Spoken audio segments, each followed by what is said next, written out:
Thanks, everybody. I think that was a really good first panel. Yes.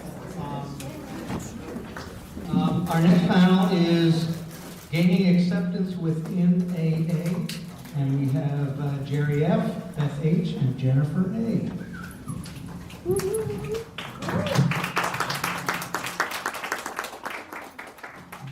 My name is Jennifer. I'm a member of AA. And, the topic is gaining acceptance in AA, and I figured that I needed to split it into two halves because one of them is gaining personal individual acceptance, and the next one is gaining acceptance for my atheist, agnostic, pagan group. Good things. All right. So, as an atheist, I kept my mouth shut about everything at first in AA. Before my first day sober, I was a practicing drunk. I learned a lot of useful behaviors, like lying, and I'd be whoever you wanted me to be, and I would just pretend at everything. I'd stay quiet and just keep smiling. I learned that when I was drinking. I used these tools to help me try to fit in to life, and then when I came into AA, tried to use them to fit into AA. The AA people were sober and they smelled good.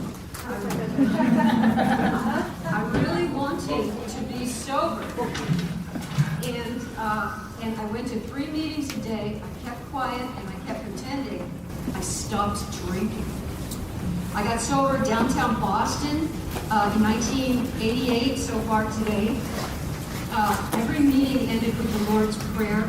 I learned the silly words to the silly chant, and I chanted along with my new friends. I began to hear the phrase program of honesty, and they said that the road narrows in sobriety, and it sure did for me. The longer I kept coming back, the more valuable each group and each person that I met in AA became to me.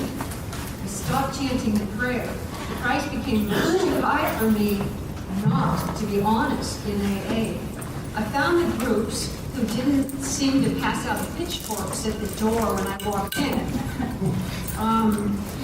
Everything changed when I really put my life in the hands of the groups that I attended. I joined the people who stayed after to flush the drunks out of the bathrooms and to put the chairs back and to sweep up all the cigarette butts. Each person back then in that trench saw it as their personal responsibility that the doors of the meeting stay open. I stayed close to the group by doing the chores and the service positions. I learned about unity. I learned that there was such a thing as an informed group conscience instead of meetings being dictated by leading deacons, personalities over principles. My sponsor dragged me into general service. These are the monthly meetings that closed with AA's responsibility statement. In those meetings, we talk about how to reach more alcoholics. If it was educating their parole officers as to what AA is and AA isn't, prison guards, human resource personnel, and more. My being an atheist and a member of AA was a useful thing. It's PI and CPC.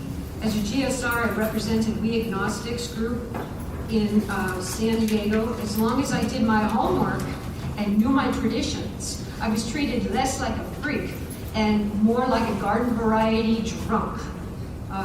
So as long as I know the traditions, that's it. That's the bottom line. Thank you.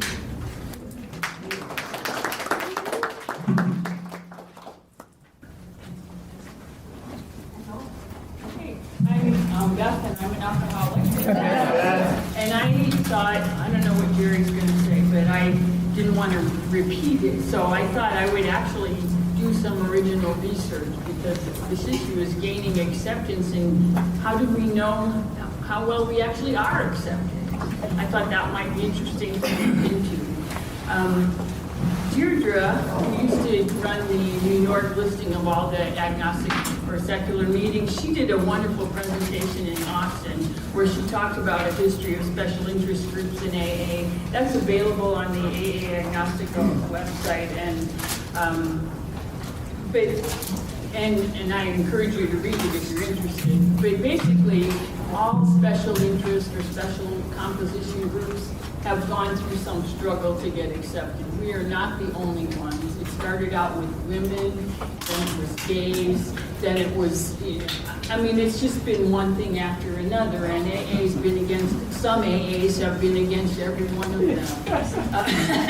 And what AA actually has to say about what defines an AA group is, from the pamphlet, the AA group. It says, for further clarification of an AA group, it may be found in the 12 Concepts for World Service, Concept 12-126. But anyhow, it says, no penalties to be inflicted for nonconformity to AA principles. That's one of them. Each AA group should conduct its internal affairs as it wishes, merely requested to abstain from acts that might injure AA as a whole, and that any group of alcoholics gathered together for sobriety may call themselves an AA group, provided that they have no other purpose or affiliation. And I know from attending my local agnostic, we have no other affiliation because people, even though maybe we don't believe, we agree that we don't believe in God, but we don't agree on anything that we do believe.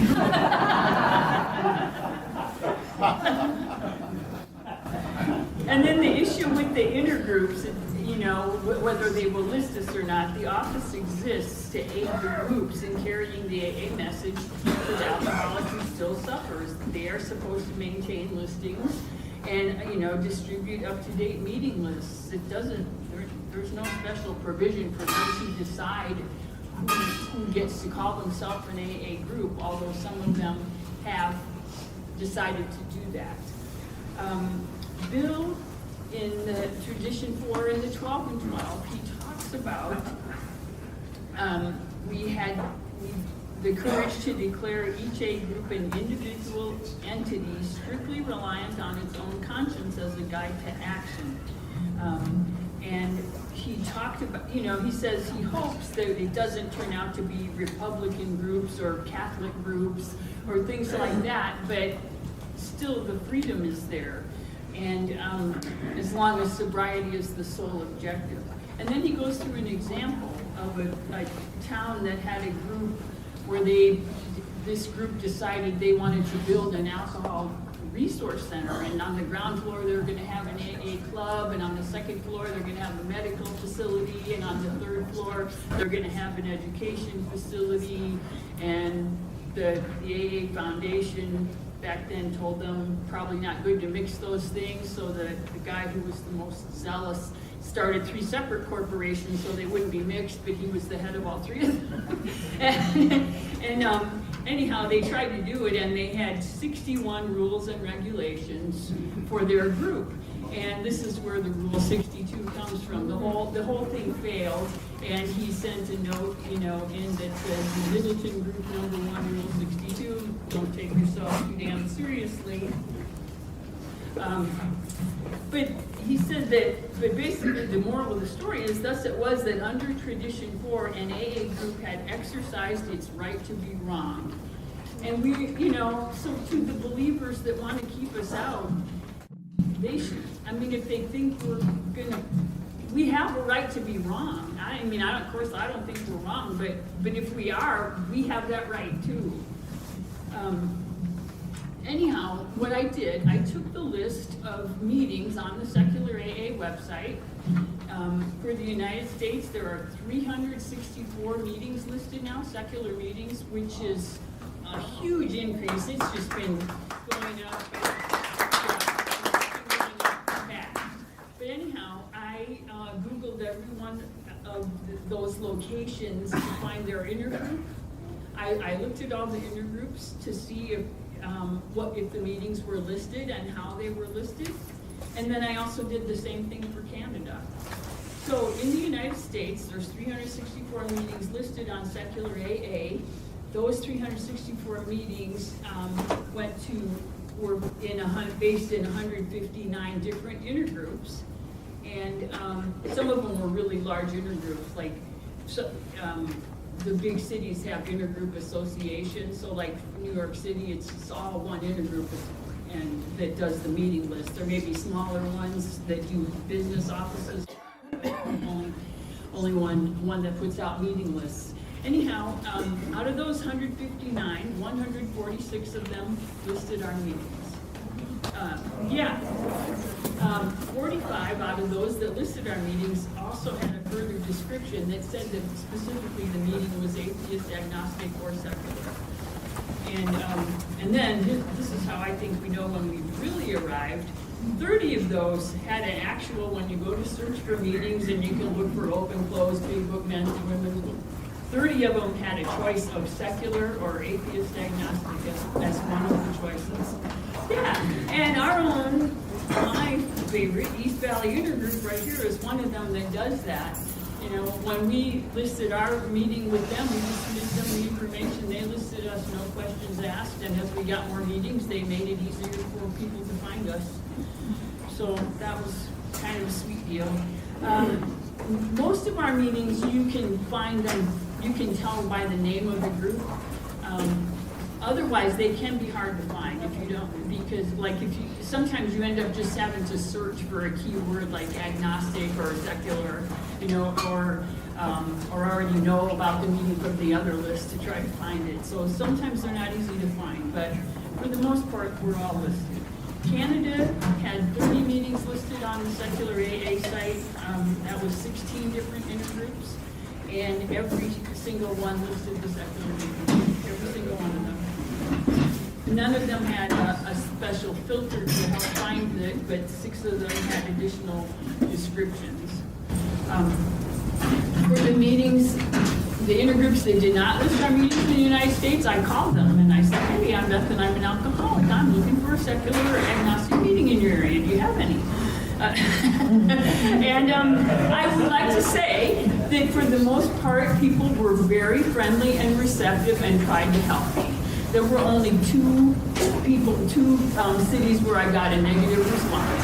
One of them was Denver, and they are actually, like, I guess the Denver intergroup is actually having a meeting about whether to list our type of meetings because they think we don't follow the 12 steps and the 12 traditions.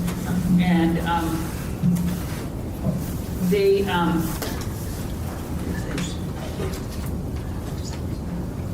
the first volunteer I spoke to in Denver told me God was a requirement, and that's why they don't list us. And then the second one, that was just a phone volunteer. Then I called back during office hours, and they said, well, we haven't actually voted on that yet.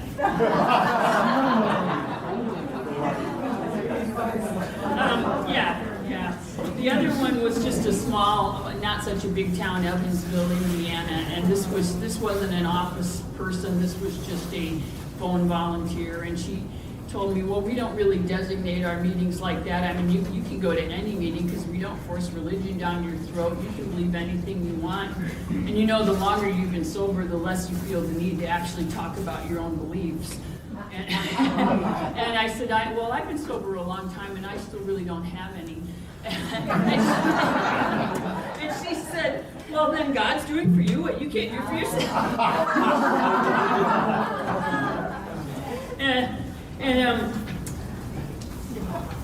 She also said that as old timers, you know, we learn to be quiet for the greater good.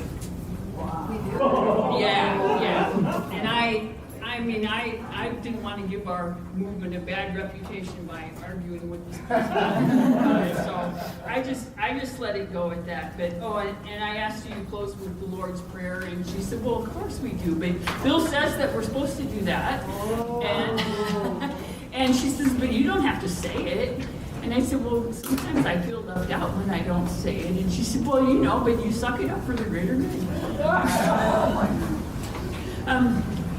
But so overall, I would like to say that the results of my survey were very favorable, and that I think our sheer presence in numbers is going to make us become accepted, and, you know, and it's already happening. And I agree with what Deirdre said, like, we're not fighting an enemy, we're more like having a sibling rivalry, and hopefully we'll work it out so that we can all live together.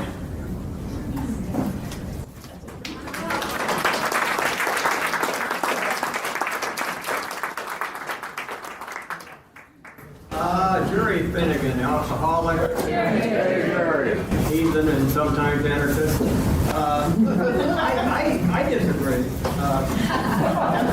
That's also in my label. I disagree with the first. But it didn't work for me. So, I don't know. You say you want a revolution. Well, we all want to change the world. So, I just view this as a baby steps that we're going through right now, and that it is not that our path has been fairly easy so far. I'm speaking just my personal involvement in what I've heard from other people. I don't think it's been all that difficult as a movement for us that is trying to push against belief systems that are around for a long, long time. But I think it will. I think it will get difficult as we become more populous and show up in more meetings and people hear more about us. So I just wonder if this acceptance by is a bridge too far, if it's even achievable when we start running into the kind of resistance that I expect we will have.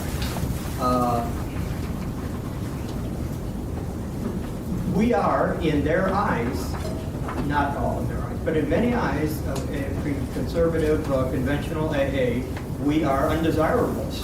We cannot be accepted at the table with our list of beliefs and disbeliefs. I don't see how that is possible. I agree with the Florida white paper is attributed to Sandy Beach. I agree with him that AA, conventional AA, cannot coexist with secular AA.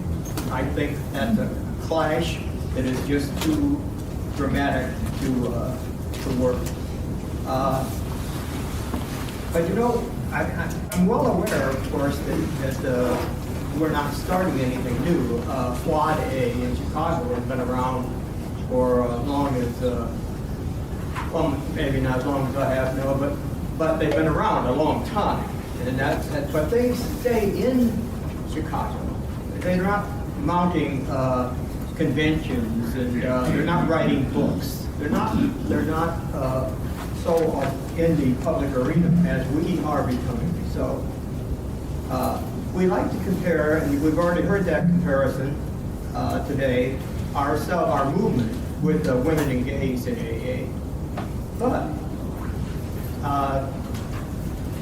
I question that. I question whether that's an apt comparison. We have purged how it works from our meetings. Gays didn't do that. Women didn't do that. As far as I know, they met AA pretty much on its own terms.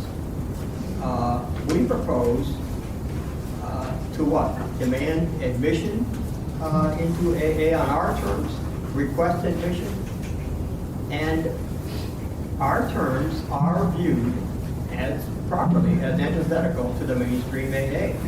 We've changed, we've purged how it works from our meetings. We changed the 12 steps. Well, everybody outside of AA, 12 steps is a commodity. It exists. Everybody has a 12 step. My favorite is the Messi's Anonymous. And yes, I think that does trivialize AA and the 12 steps. But there it is. It's out there in the public arena, and people use the 12 steps for whatever. But they don't stay in AA and change the steps. Now that's the difference that we are bringing to this. That's one of the differences. Those of us in this nascent AA recently received a call to arms from Life J and John H., who is here with us today. They say we should abandon the big book. Don't try to parse the good parts out of it and extract some of the better passages. Just can the whole book. And women and gays did not can the big book. It may be a historical artifact to us, but it's the Word of God, directed by the hand of God to many, perhaps most AAs. In doing so, in scrapping the big book, if we do that now, are we also eliminating the program of recovery as a caps? I wrote it down. Program of recovery in which it is said which it is said to contain. Women engaged didn't do that. And then that brings up a question. So if we can the program of recovery, should we replace it with a secular program of recovery? And is that, we don't have one, to the best of my knowledge, because what, we haven't written it, or we don't know the collective conscience of our members? As Beth alluded to, we are not in any way in one place. We are all over the map in our belief systems and non-belief systems that we have. So it would be difficult, but doable, I think, to write a program of recovery for secular AA. But I wonder who has the ability, the motivation, and even the courage to draft a new program of recovery that is going to exist side by side with the AA one that has been around for so many years. And then, what is this? How do we do this? How do we present this new program of recovery to the Brahmins of AA, of GSO, AAWS? I think we're going to have 2 programs of recovery in AA. I don't think so. It ain't going to happen. The traditions, especially in their long form, are an impediment to our entry into the inner circle of AA. But changing them may be challenging if you believe, as I do, that the traditions are responsible for longevity of AA.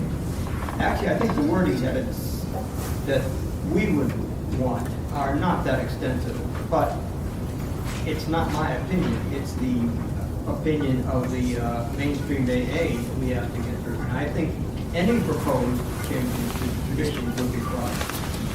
So we're standing at this widening gate of AA, a worldwide AA organization, right?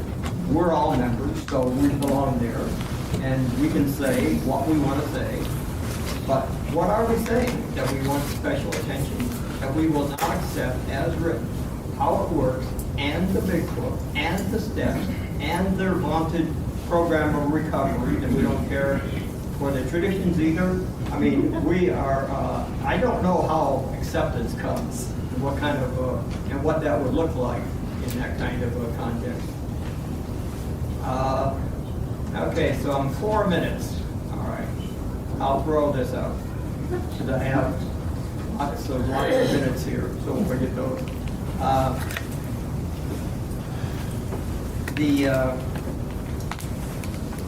The question, and I really appreciate Beth's research, but I haven't heard those before. She created those. She did the research to come up with those. It's interesting in light of the way I'm presenting this.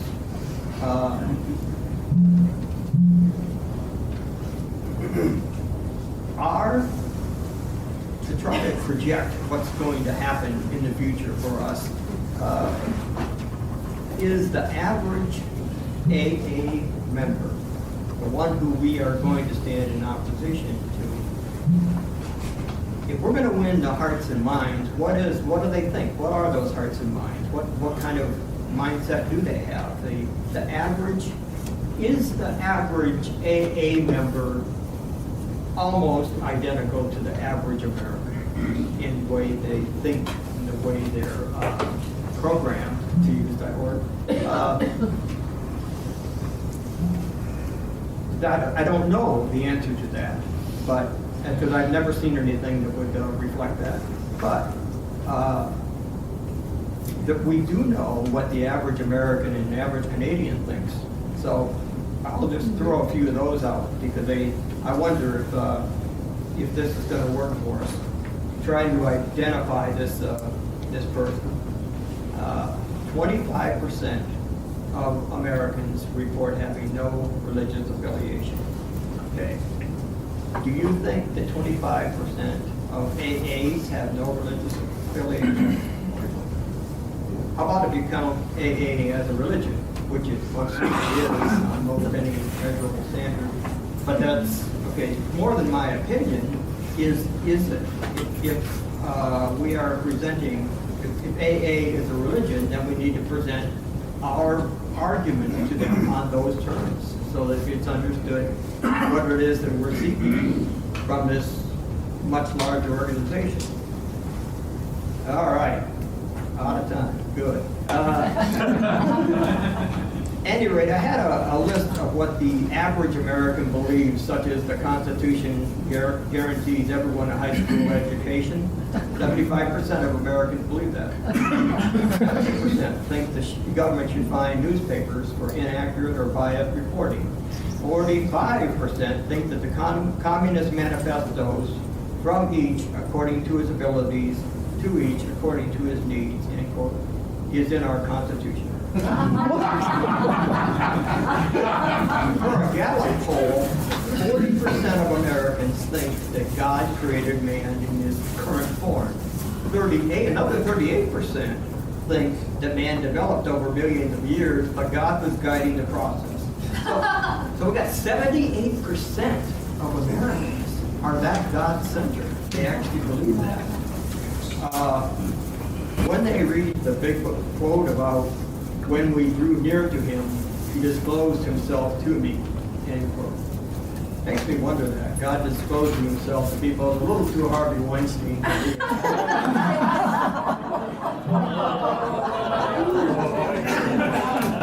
American adults believe in hell as an actual place. 58% of them. Not as a metaphor. 82% believe in heaven. Actual place, not a metaphor. Nobody wants to die and go to a metaphor, so they... 85% of Americans are Christians. 85%. So we can be all PC and inclusive and talk about our welcoming Judaism and Hinduism and whatever into our club. But still, 85% is Christian. That's the establishment. That's who we are in opposition to.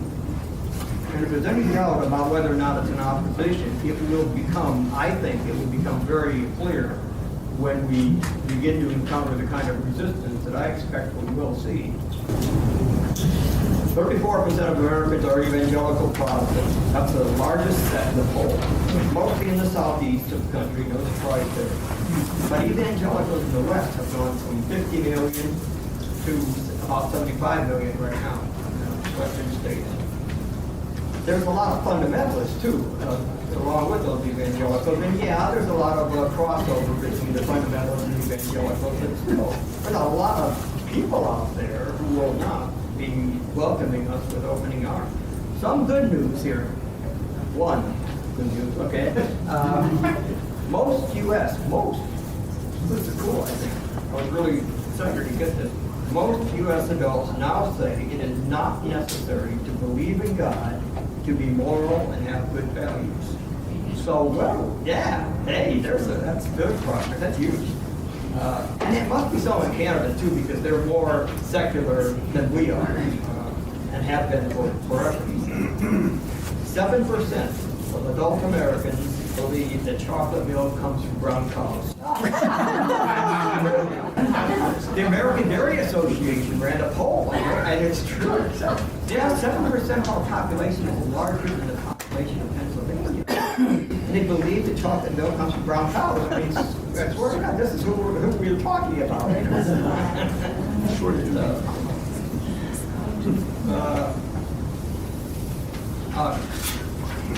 I'm out of time.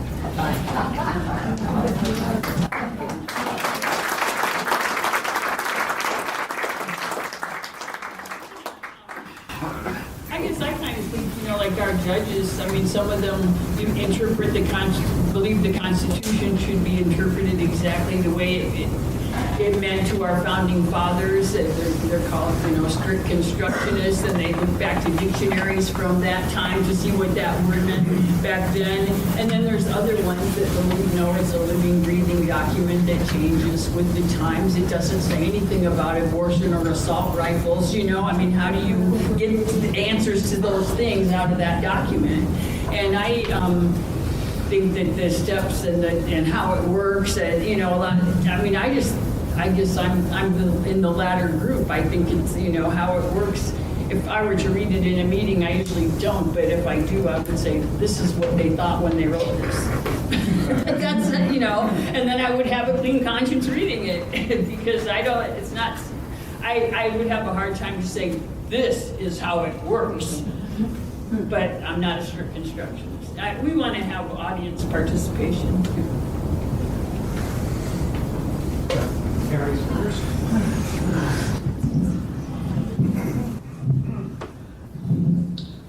Hi, I'm Gary, and I'm a member of Alcoholics Anonymous. The home group is Thursday Night Free Thinkers on the West Side. Right on. And Glendale. And,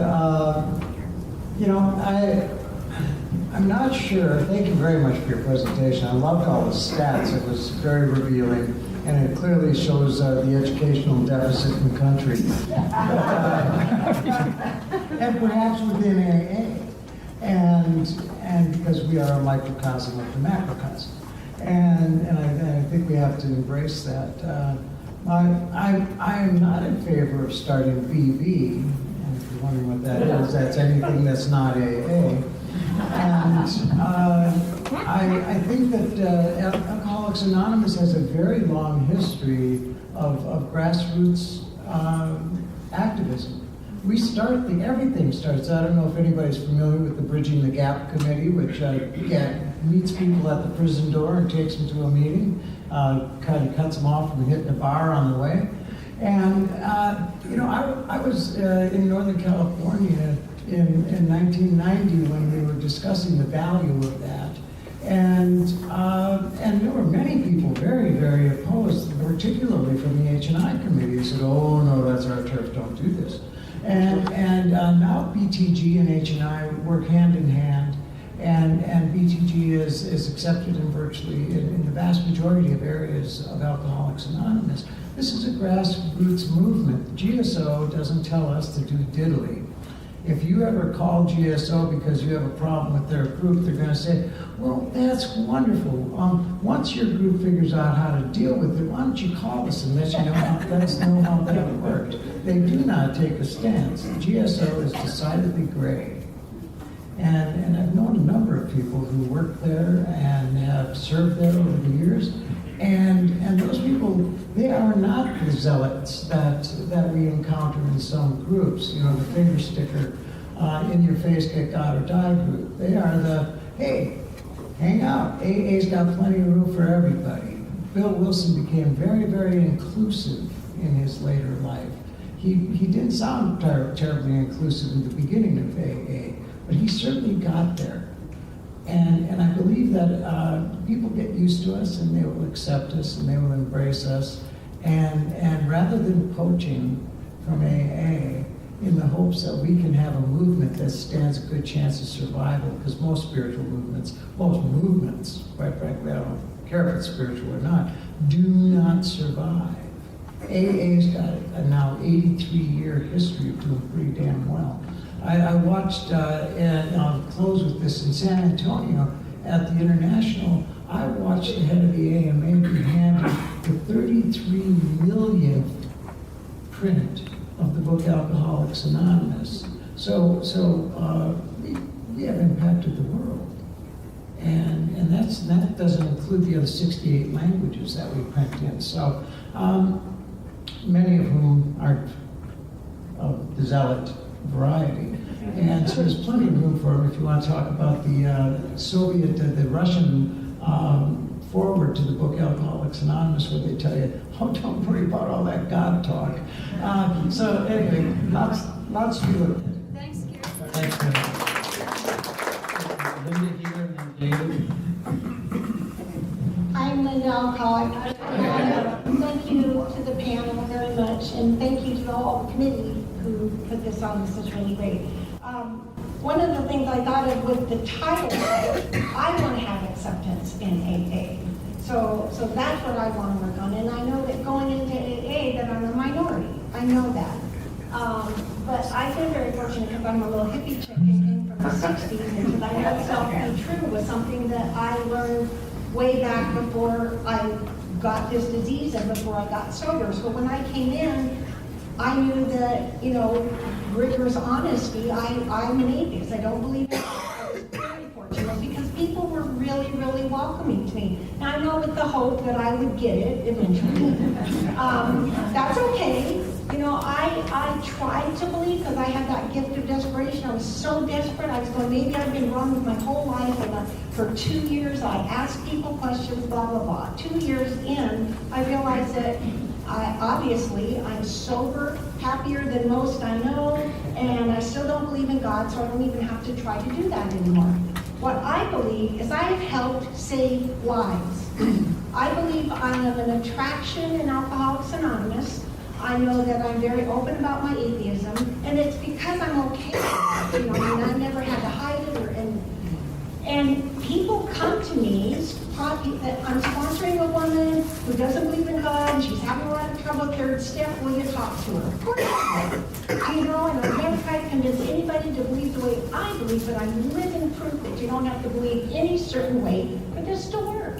And I know people come to me. I had an Episcopalian priest ask me that. You know, that's the beauty of Alcoholics. That's the spirit of Alcoholics Anonymous, even if some people don't quite get it. So my job, I believe, is to be accepting of others, rigid, not rigid, and to be of service to that minority that comes in AA. Maybe if we get big enough that secular AA can be its own thing, then fine. But I believe that I'm probably of better service in general AA than I even in secular AA. I believe I can be of better service there than even here. Because I know that I have helped save lives.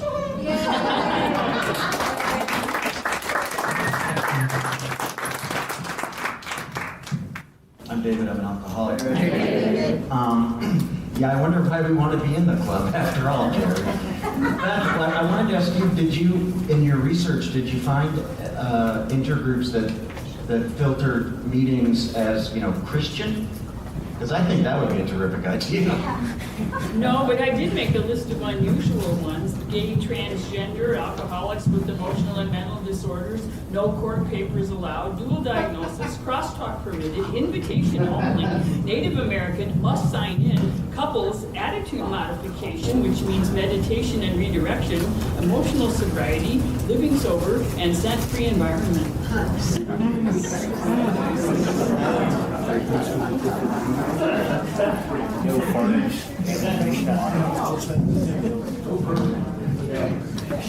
Hi, John Alcoholic.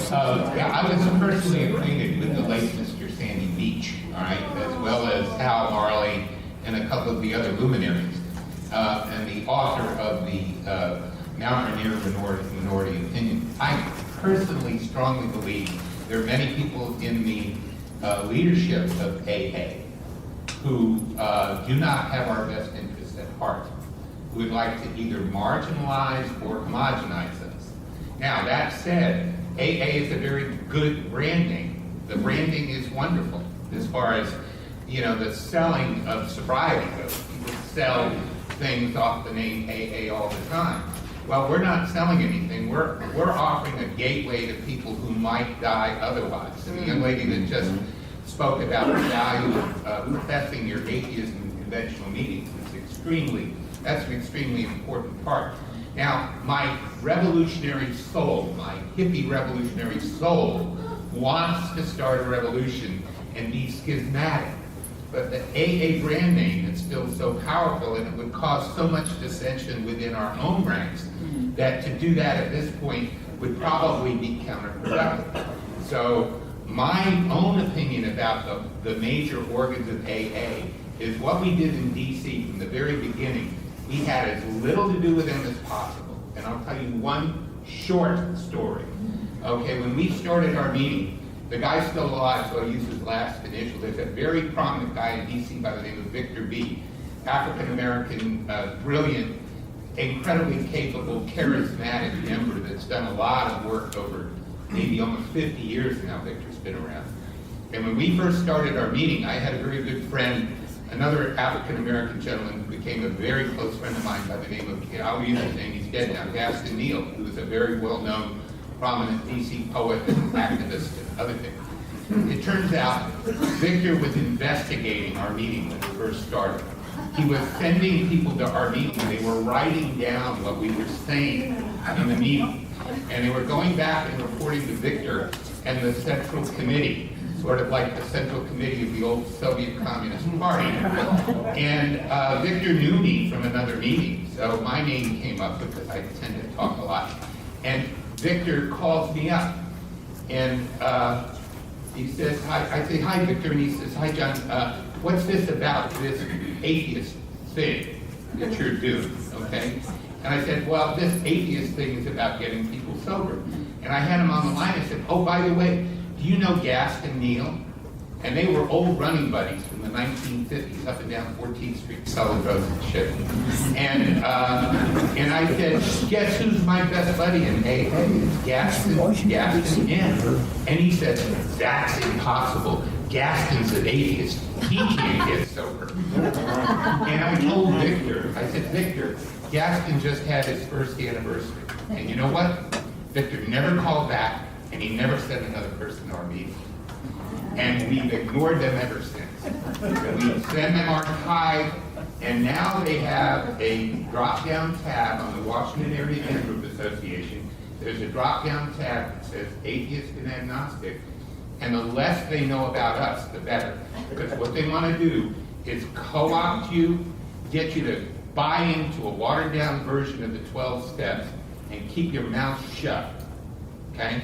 So my feeling about those people is the less we have to do with them, the better.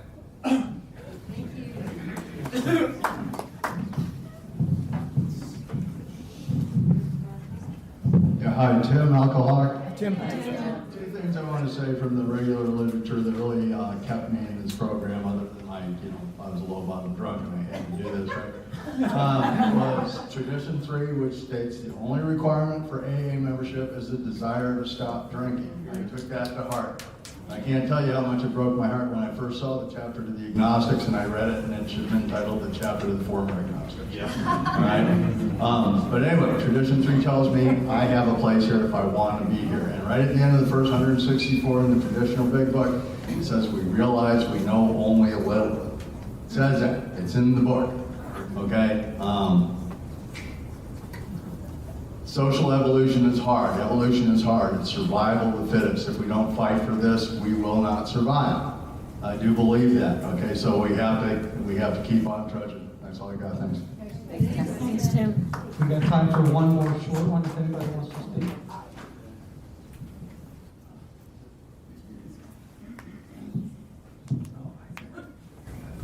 I'm John Rankin, I'm an average alcoholic. I think my one biggest concern about, and why we call our group Free Thinkers, is divisiveness and schism. What we're trying to do in Cottonwood is say, let's be inclusive. And I have a hard time, a lot of times, even in our own group sometimes, when people get on rants, and which periodically happens, especially when you're first coming in because you've never been able to talk about the fact that you don't believe in this shit. I mean, we have several people in our group who are believers. I mean, we're all believers, we believe in something, but who are Christian, a couple of them are Christian and that kind of thing. And I really value their input and their process, and they value the group. So I just wanted to mention that the big concern that I have about getting on a bandwagon of an agenda is I just want to be included. I don't want to be excluded.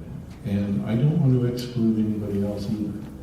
I may not believe as they believe, but frankly, I don't really care because I don't think it's about beliefs anyway. So I just wanted to say that. Thanks.